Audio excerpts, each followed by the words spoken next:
One of the questions I get asked the most often is, Prab, how can I get consistent? Why am I not able to be consistent? And whether it's from my coaches or in some comments on social media, the one thing I always notice and the one thing I always say is, it is never a problem of consistency. That's right. Consistency is just the surface level symptom that you're seeing of the problem. What you really need to work upon is the deeper core, and today that's where I want to take you so that you can completely get rid of this problem of being inconsistent and actually start doing the things you said you would do. Let's take a moment to define what consistency means. You see, in different areas of life, we use this word to mean different things. In terms of discipline or our efforts, when we say consistency, we mean, are we doing it regularly enough? In terms of cooking or making a milkshake or something like that, when you think of consistency, the factor you're looking at is it all the same, or is it like clumpy somewhere or mixed up somewhere and not properly in one unified form? So if you look at what consistency is across the board, it means just one thing. Is it similar enough, and is it consistent enough that you can rely on it and you can depend on it and you know it's always going to come out like this? So what I essentially mean by that is, when you go to, let's say, McDonald's, or when you go to Domino's Pizza, you know, be it in any city in the world, be it in any outlet, you're going to get a similar taste, you're going to get a similar quality.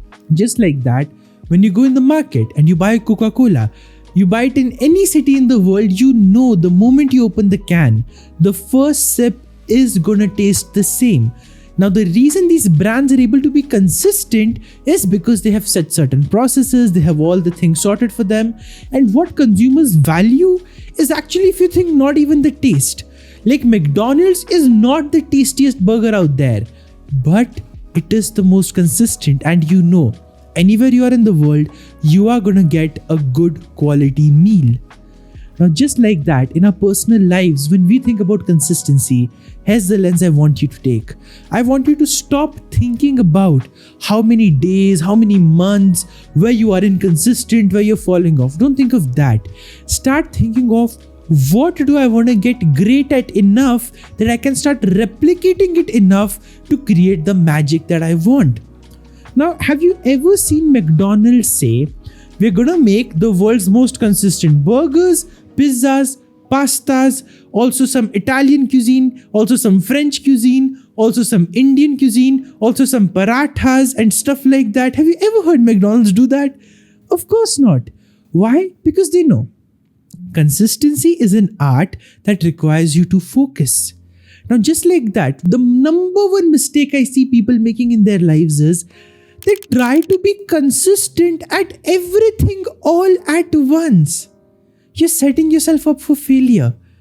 One, you're used to being indisciplined. You're used to not doing things up to the highest standard. Second, when you do set that higher standard, you're expecting so unrealistically of yourself, you know you're going to fail. And then when the cycle repeats and repeats and repeats and repeats, you start feeling, I can never be consistent. I'm not able to do this. So the way to break this cycle, the way to actually get consistent is to understand that consistency is simply a measure of how well you are doing something and how regular you are at it. You don't have to be consistent at 100 things at once, because in life, we are all consistently inconsistent. Sometime or the other, even McDonald's can make a wrong burger. Sometime or the other, even that one Coca-Cola can does taste different. But that's okay. Those mistakes are allowed. What I want you to remember is, if you're trying to be consistent in something, you don't need to be afraid of failure. You don't need to avoid failure. You need to trust yourself enough to be able to handle the failure. Now again, let's just simply draw the analogy from McDonald's and Coca-Cola. These two brands know our processes and our systems are so strong. If by chance, at some time or the other, there is a lapse in the consistency of food quality, we can bounce back very fast, because of which they're able to scale to such new heights. Just like that, in your life, the reason you're struggling with consistency is not because you're inconsistent. The reason you're struggling is, one, you're trying to do too many things all at once, and second, you don't trust yourself enough to handle the failure. Like, for example, I love doing my daily YouTube live sessions. I love making these videos.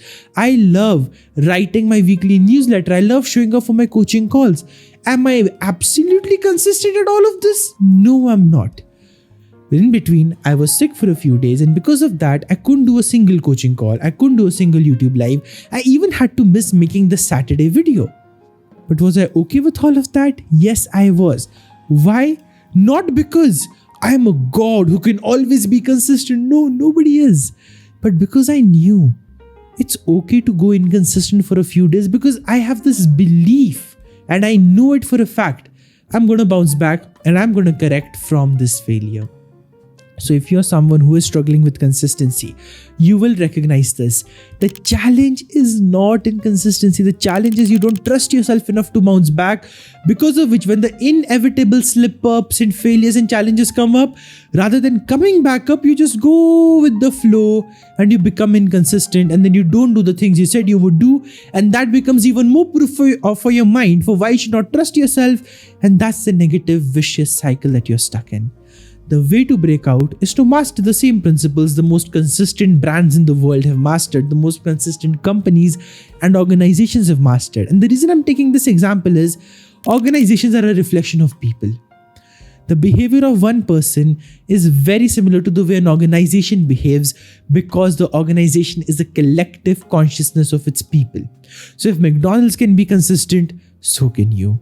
And the number one principle that McDonald's follow to build consistency is be inconsistently consistent, show up and have the readiness to deal with failure and lapses in the consistency, because they trust their system enough to handle those challenges. So in your life, whichever area you want to build consistency in, focus on these core aspects. Focus on how, one, you can stop expecting unrealistic things from yourself. Stop expecting yourself to be consistent at 100 things at once.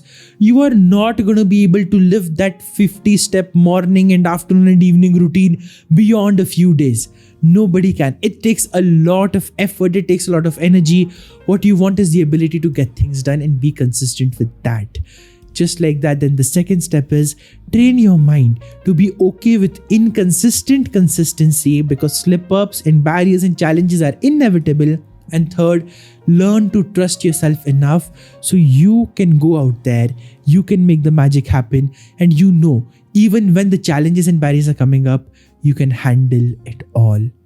Build these three things, master these three core problems, solve them at the root, and your consistency problem will just disappear, because you will know, I trust myself enough to handle any situation in life. So let me know in the comments, how are you going to focus on building self-trust? How are you going to imbibe these ideas so you can start creating more courage, more consistency, and as a result, more confidence in whatever your dreams are in life? Share those ideas, inspire everyone, and I'll see you once again in my next video very, very soon. Thank you so much for watching, and bye.